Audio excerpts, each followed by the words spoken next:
గోవు యొక్క పృష్ఠభాగంలో లక్ష్మీదేవి కొలువై ఉంటుంది అనడానికి గోమయంలో లక్ష్మీదేవత ఉంటుంది. సాక్షాత్కారమే ఇది అన్నమాట. మనకి ప్రాక్టికల్గా చూపించారు గురువు గారు. నాకు కూడా అర్థమైంది. ఇందాక మైగ్రేన్ అన్నప్పుడు గోవు యొక్క శిరస్సు భాగాన్ని తాగితే అది డౌన్ అవుతూ వచ్చింది. అదే వేరే పార్ట్ని తాకితే మాత్రం ఎటువంటి వర్క్ చేయలేదు.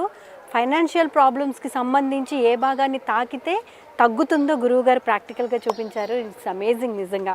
గురువుగారు, ఇప్పుడు వాక్ శుద్ధి కరెక్ట్గా రావాలి, పర్ఫెక్ట్గా రావాలి, ఎటువంటి ఉచ్చారణ దోషాలు ఉండకూడదు.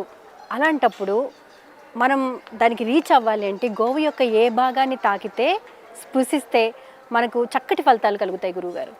అంటే సాధారణంగా కొన్ని దోషాల, గ్రహ దోషాల వల్ల, భూగర్భ దోషాల వల్ల కూడా కొంతమందికి సంతానము వాక్కు అనేది పిల్లలకి శుద్ధిగా రాదు. అంటే స్పష్టత ఉండదు, మాట్లాడే దాంట్లో స్పష్టత ఉండదు. అదే మనం దాని ప్రయత్నపూర్వకంగా మనకు గోమాత వరప్రసాదం ఏంటంటే మనం గోమాత యొక్క ఇప్పుడు వాక్సిద్ధి అనేటువంటి ప్రతి ఒక్కరికి అవసరం. పురోహితులకు కానీ లేకపోతే మామూలుగా వాక్సిద్ధి ఉంటే మంచి మాటలు మాట్లాడితేనే ఎవరైనా మనం ఏదైనా చేయగలుగుతాం సమాజంలో. కాబట్టి వాక్సిద్ధి ఉండాలంటే గోమాత యొక్క మెడ భాగం ఏదైతే ఉంటుందో ఈ మెడ భాగాన్ని ఇట్లా స్పృశించడం వల్ల కూడా వాక్సిద్ధి వస్తుంది. మెడ భాగాన్ని బాగా ఇలా నెమరాలి. అంటే పిల్లలకి మాటలు తొందరగా రావట్లేదు అంటే అలాంటి గోవు యొక్క మెడ భాగాన్ని స్పృశిస్తే తొందరగా మాటలు వస్తాయి. అవును, పిల్లల చేతి ఏంటంటే ఆ గోవు దగ్గరికి వెళ్ళి మెడను బాగా ఇట్లా రాపిడి చేయమని చెప్పాలి, వాళ్ళు స్పర్శించమని చెప్పాలి. అలా చెప్పడం వల్ల క్రమేణా వాళ్ళు కొంతకాలం పాటు చేస్తున్నట్లయితే వాకుకు సంబంధించినటువంటి నత్తి కానీ ఏదైనా వాక్ దోషాలు ఉంటే అవన్నీ కూడా నివృత్తి అయ్యే అవకాశం అయితే ఉంటుంది. మీరు ప్రాక్టికల్గా అలాంటి సమస్యలు ఉన్న వాళ్ళు గోశాలకు వెళ్ళండి, అక్కడ చేసి చూడండి.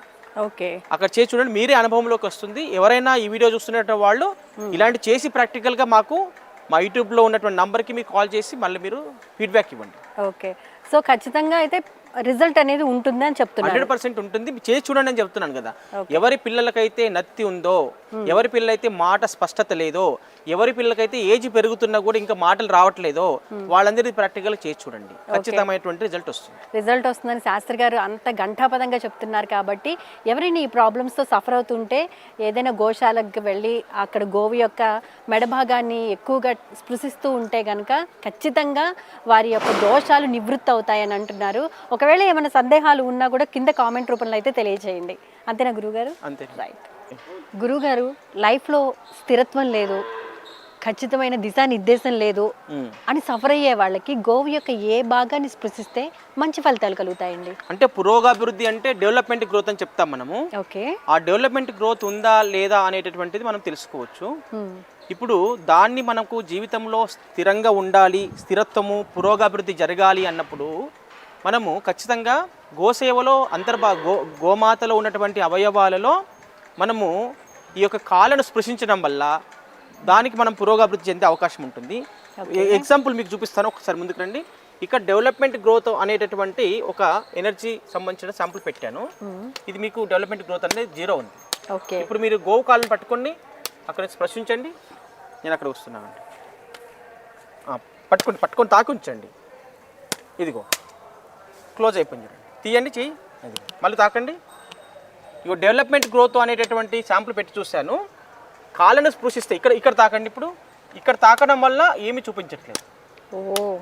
మీరు మళ్ళీ కాళ్ళను తాకండి, ఇదిగో ఇప్పుడు 100% అక్కడ డెవలప్మెంట్ గ్రోత్ అనేది పురోగభివృద్ధి జరగాలంటే కాళ్ళకు సేవ చేసుకోవాలి. గోమాత యొక్క పాదాలకు ఎవరైతే సేవ చేసుకుంటారో వాళ్ళు స్థిరంగా జీవితంలో వృద్ధిలోకి వచ్చే అవకాశం అయితే మనకు స్పష్టంగా సైంటిఫిక్గా ఆర్ఆర్ స్కాన్తో చెక్ చేసి చూపించడం జరుగుతుంది. గురుగారు, జనరల్గా గోవు యొక్క పాదాలు అనగానే పితృ దోషాలకి సంబంధించి అని చెప్తూ ఉంటారు కదా గురువుగారు.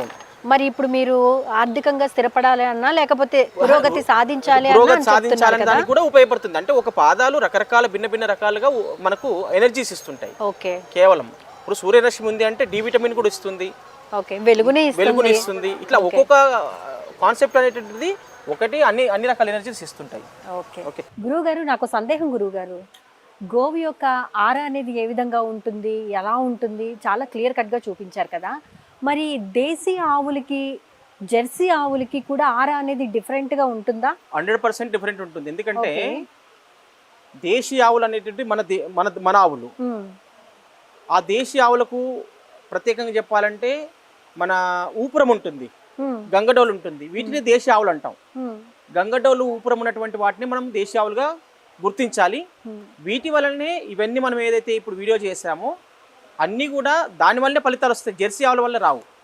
జెర్సీ ఆవు యొక్క పాలు తాగడం వల్ల కూడా పిల్లల లోపల మానసికమైనటువంటి వృద్ధి కానీ తెలివితేటలు కానీ పెరగవు, ఇంకా మందగించే అవకాశమే ఉంటుంది.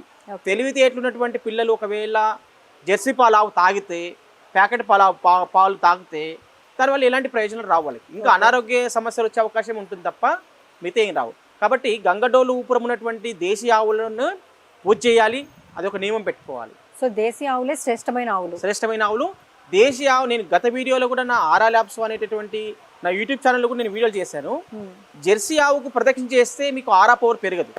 ఓకే, కేవలం దేశీ ఆవులకు ప్రదక్షిణ చేస్తే మాత్రమే ఆరా పెరుగుతుంది. ఇది స్పష్టంగా మీకు నెక్స్ట్ వీడియోలో చూపిస్తాను కావాలంటే.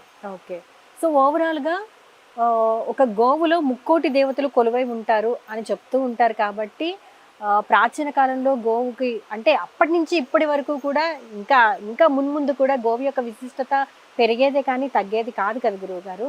సో గోవు యొక్క సేవ చేసుకుంటే మనం అన్ని రకాల బాధల నుండి బయటపడే అవకాశాలు మెండుగా ఉన్నాయంటారా? 100% అది చెప్పొచ్చు, ఎందుకంటే గంటాపదంగా చెప్పొచ్చు. కేవలం గోమాత అనేటటువంటిది ఈ రోజున ఉన్నటువంటి ఒక దేవత స్వరూపం కాదు. అనాదిగా యుగ యుగాల నుంచి గోవును అందరూ కూడా పూజిస్తూనే వచ్చారు. గొప్ప గొప్ప ఋషులు కూడా గోసేవ చేసుకున్నటువంటి సందర్భాలు మనకి ఇతిహాసాల్లో, వేదాల్లో, ఉపనిషత్తుల్లో సాక్షాత్తు మనం ప్రారంభంలో వేద సూక్తమే చదివాం. గో సూక్తం ఉంది, వేదంలో ఉంది. అంటే వేదంలోనే గోవు వేదమే అంటే అన్ని మన సాహిత్యంలో అంటే వేద వాంగ్మయంలో మన యొక్క పురాణాలు, ఇతిహాసాలు ఇవైతే ఏమున్నాయో అన్నిటికంటే కూడా అత్యంతమైనటువంటి స్థానం ఏమిటంటే వేదానికి ఉంది. ఆ వేదంలోనే గోవు గురించి అంత ప్రత్యేకత సూక్తాన్ని ఏర్పాటు చేశారంటే గోవు వేదకాలం నాటిది, ఇప్పుడు కాదు. వేదకాలం నాటిది అంటే కొన్ని లక్షల సంవత్సరాల నాటిది గోవు. కాబట్టి గోవుకు ఎప్పుడు మనం రక్షించుకోవాల్సిన బాధ్యత, మన కుటుంబ సభ్యులను మనం ఎలా రక్షించుకుంటామో గోవు కూడా మన కుటుంబంలో ఒక అంతర్భాగంగా భావించి మనం గోరక్షణ చేయాలి. ఇప్పుడు చాలా మందికి అవేర్నెస్ వచ్చింది, ఇంట్లో కూడా గోవులను పెంచుకుంటున్నారు కదా గురువు గారు. ఇప్పుడు మీరు ప్రాక్టికల్ గా చూపిస్తున్న ఈ ఆరా స్కానర్ అయితే ఏదైతే ఉందో దాని మీద కూడా నెగిటివ్ గా కామెంట్స్ చేసే వాళ్ళకి మీరేం చెప్పదలుచుకున్నారు? నెగిటివ్ కామెంట్ చేసే వాళ్ళు ఎప్పుడైనా ఉంటారు. ఇప్పుడు నరేంద్ర మోడీ గారు దేశంలో ఎలాంటి టెర్రరిస్టులు లోపలికి రాకుండా ఆయన రక్షిస్తున్నారు అందరినీ, ఎంతో చక్కగా పరిపాలన చేస్తున్నారు. కానీ అని చెప్పి ఆయన శత్రువు లేకుండా ఉన్నారా? ఆయన కూడా కామెంట్ చేసే వాళ్ళు ఉంటారు. అంటే ఎంత మంచి పని చేసి అంత తిట్టే వాళ్ళు కూడా ఉంటారు. దాన్ని మేమే పట్టించుకోం. ఎందుకంటే ఒక మంచి పని చేస్తుంటే ఇప్పుడు ఒక 2 మామిడి చెట్లు పెట్టారండి మీరు, ఎగ్జాంపుల్. ఆ 2 మామిడి చెట్లకు ఒక దానికి బాగా కాతలు కాసాయి, విపరీతంగా మామిడి కాయలు అయినాయి, ఒక చెట్టుకి ఏం కాలేదు. మామిడి కాయలు అయిన చెట్టుకి వెళ్తారా ఎవరైనా? కాని చెట్టుకు వెళ్తారా? అయ్యే చెట్టుకి వెళ్తారు. అంటే అది అందకపోతే దాంతో రాయి కొట్టి తీసుకుంటారు దాంతో. అలాగే ఒక చెట్టుకు ఉన్నటువంటి ఫలాలు, ఏ చెట్టు అయితే ఫలాలు ఇస్తుందో దాన్నే తిడతారు, ఎవరు దాన్ని కొడతారు.